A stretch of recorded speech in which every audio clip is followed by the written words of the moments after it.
Hello, welcome to episode 28 of the Daily Disney Podcast. Thank you so much for joining me. My name is Craig, and we are rolling this podcast out a little bit more frequently now, hopefully every single day. And as many of you know, I am based in Indianapolis, Indiana, where it isn't quite winter, but it's cold, and we're not at a theme park. So, this podcast is a nice way for me to think about Disney and plan our next trip and just kind of talk with you guys about everything going on in the Disney world. Today, we are going to look at an attraction that was over at downtown Disney, then Disney Springs, that we never really got to experience. I went in it a couple times, but we were just in there for a minute, didn't do anything other than kind of look around. It was an additional cost, so that's probably why we, stayed away from it. But we're going to look at Disney Quest.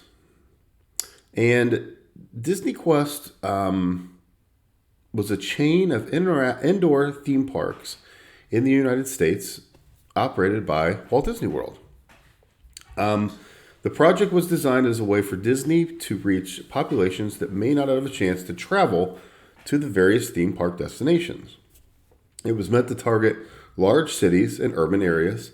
If the project continued, it would have constructed locations in many major cities throughout the U.S. like Philadelphia, Baltimore, and many others. But there are only two that were built. Walt Disney World, which was at Disney Springs or downtown Disney, and then in Chicago, which was only there for a quick hot minute. So let's look at the history here.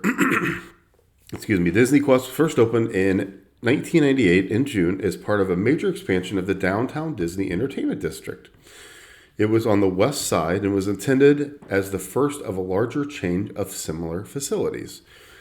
The first Disney Quest outside of a resort was opened in Chicago in June 1999, a year later, with plans for more locations worldwide. The Chicago location was in a development, North Bridge, where the ESPN Zone, a fellow Disney regional chain, operated a month later. On December 9th, 1998, Disney Regional announced Philadelphia as the new location as a tenant of the Pavilion at Market East project developed by a group which basically was a former Gimbel's department store. The Chicago location closed 2 years later in 2001. It was open for 2 years and 3 months due to low visitor numbers as well as other broader issues. While the location was generating income, it was not doing good enough for Disney. After the failure of Disney Quest Chicago, the Disney Quest project was officially brought to an end. Construction that began in Philadelphia was finished, leaving a giant hole in its place for several years. It's now been filled by a parking lot, but the Disney Quest and Disneyland out west never proceeded past the development stage. So basically, you've got this idea, you've got this plan, you want to reach all these people, and ultimately, you're just not doing good enough business, basically, in Chicago, or frankly, I don't know if they'll ever say it here, but basically, the one in Orlando wasn't doing great either. I mean, it was doing okay, but it wasn't doing great. So you decide not to do the one out west. You decide to scrape the one in Philadelphia, and you close the one in Chicago. So while this was happening, they were going to put one in Toronto. As we mentioned, Baltimore. All those plans got scrapped. On June 30th, 2015, Disney officials announced that the Walt Disney World location would close in 2016 as the continued redevelopment of downtown Disney into Disney Springs. So, here we are. We're opening these in 98, 99. Very interactive, very high-tech. Everything's cool. And then, 15, 16 years later, we're totally done. A spokesman for the labor unions who represent Disney, who worked at Disney Quest, stated that the displaced workers would be relocated to other positions. The property was set to be redeveloped into a new attraction themed to the NBA after they left their previous location at Universal City Walk. So Disney convinced the NBA to leave Universal, come over to Disney Springs. Disney officials announced that Disney Quest would remain open for the remainder of the year into 2017 with no real closing date. They further stated that they had no update on the status of the NBA attraction, other than it was still going to happen at the site. On January 30th, 2017, the parks announced that Disney Quest would close after July, so work on the NBA experience would begin. The final day of operation was July 2nd, 2017, and it was demolished a few years later. Really quickly, the NBA experience opened in August of 19. Terrible timing because COVID. It was temporarily closed in March of 2020. Everybody was laid off. And in August of this year, 2021, they said that it would not reopen. It did not do well. It was hot for a minute. It was worse than Disney Quest. The problem with Disney Quest is there were so many things in there. And the NBA experience, there were a lot of things in there, but they were just kind of weak. So there are so many different games that were in Disney Quest. All the redemption, they had so many games. There were arcade games. There were games that were interactive. There were kind of simulator games. There were all kinds of different things happening in Disney Quest. What I wish that I would have been able to experience was all of the different games that you could do. And it seems like it is a glorified arcade, a glorified Chuck E. Cheese without the pizza and all the other stuff. But there was just so much other stuff going on. It was an interactive theme park. It was 5 floors. They had virtual reality, 3D things, classic video games. There were all kinds of different things that you could do. And it was quickly found out that a lot of these closed and a lot of these just didn't work properly. And it really, it just, arcades were falling by the wayside, right? I mean, how many arcades do you go to now? You always go to the arcade at the Disney resorts for a minute. You're there for 20 minutes so the kids can play a game that they've seen, or do the racing game or the dancing game or anything like that. But this is not the 1990s anymore. The malls are not where people go and hang out. People do not go somewhere like this and experience 3D. They go to their living room. I can't tell you, we just finished up Christmas here. I cannot tell you how many people that we know that got the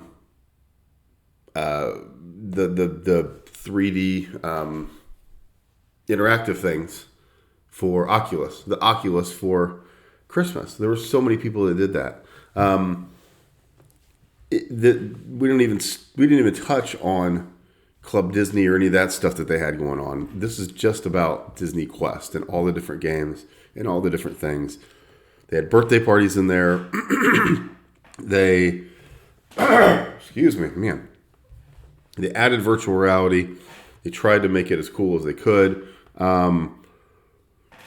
They had rides that were very similar to like Flight of Passage and different things like that.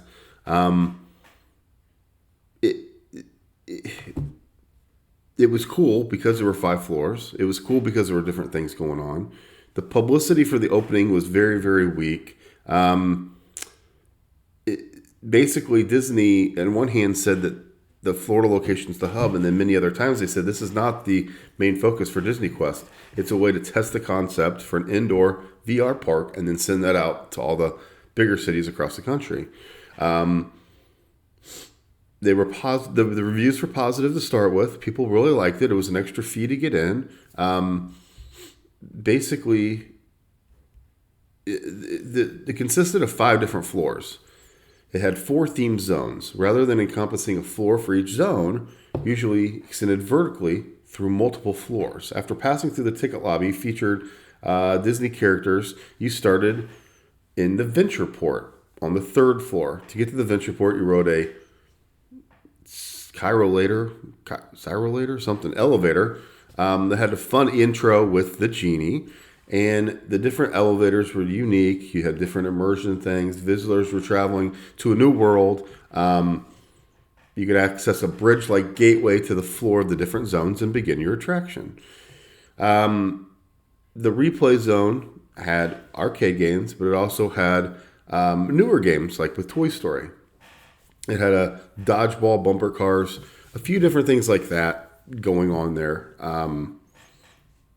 with that Toy Story kind of attraction. The score zone was more virtual reality. High-tech VR helmets take you on original adventures. You could fight monsters.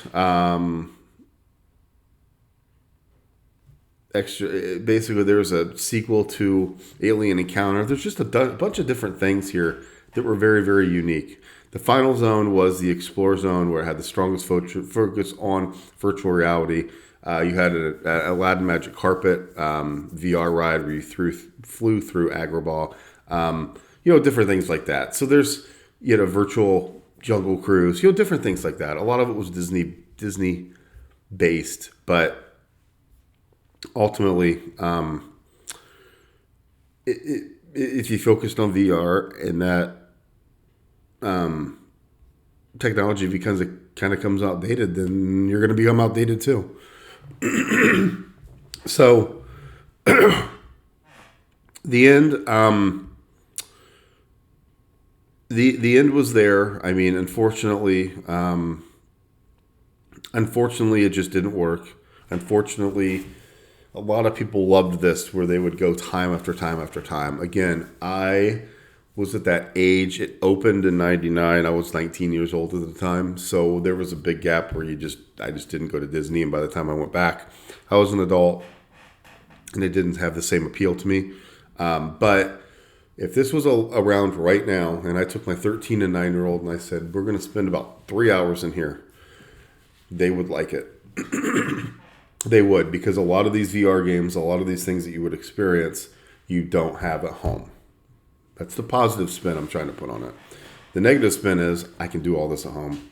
I can do all the VR, all the different games and like that on my system. So would it work right now? It might.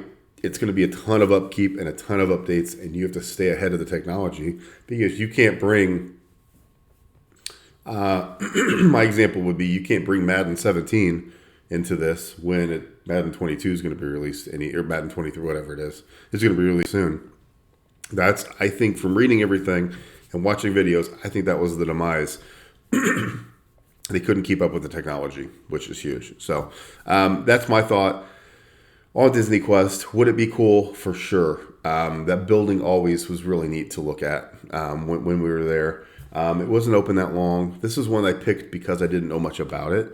I had no idea that they had so many VR in there. I had no idea that it was 5 floors. I had no idea that they tried the expansion everywhere else. I think that's the big takeaway here is Disney for a while there was not just content on Florida and California. They wanted to go everywhere. They wanted to do so much more. And some worked with the Disney stores and some did not work like with Disney Quest. The VR continues to live on. It's at many locations here. There was one article that said the concept of Rise of the Resistance was kind of done in Disney Quest, and I don't believe that. But I know that the idea of like Toy Story Mania that we just talked about, it looked like that was there. Different concepts and different attractions and different games you could play. So anyway, that's going to be it for us. I'm going to go ahead and wrap it up today. I thank you so much for joining me. Let me know what you think about Disney Quest. Is it something that you were able to experience? Is it something that kind of like me, you look at and you're like, well, that would have been cool for a little while. The prices probably would have been really expensive. I mean, honestly, they probably would have been really, really expensive and not worth it. But I do think that it is something cool, and it is something that hopefully you got to experience, and hopefully it was a good experience for you. But let me know what you think, and I thank you so much for joining me today, and we'll be back with you tomorrow. Thanks again.